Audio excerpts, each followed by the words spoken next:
ऋणविमोचन श्री महागणपति स्तोत्रम्। स्मरामि देवदेवेशं वक्रतुण्डं महाबलं, षडक्षरं कृपासिन्धुं नमामि ऋणमुक्तये।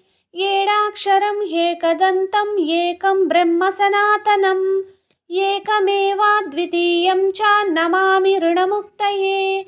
महागणपतिं देवं महासत्त्वं महाबलं, महाविघ्नहरं शम्भो नमामि ऋणमुक्तये। कृष्णाम्बरं कृष्णवर्णं कृष्णगन्धानुलेपनं, कृष्णसर्वोपवीतं च नमामि ऋणमुक्तये।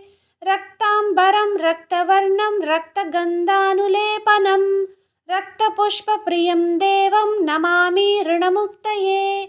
पीताम्बरं पीतवर्णं पीतगन्धानुलेपनं, पीतपुष्पप्रियं देवं नमामि ऋणमुक्तये। धूम्राम्बरं धूम्रवर्णं धूम्रगन्धानुलेपनं, होमधूमप्रियं देवं नमामि ऋणमुक्तये। फालनेत्रं फालचन्द्रं पाशाङ्कुशधरं विभुं, चामरालङ्कृतं देवं नमामि ऋणमुक्तये। इदं तृणहारं स्तोत्रं सन्ध्यायां यः पठेन्नरः, षण्मासाभ्यन्तरेणैव ऋणमुक्तो भविष्यति इति ऋणविमोचन श्री महागणपति स्तोत्रम्।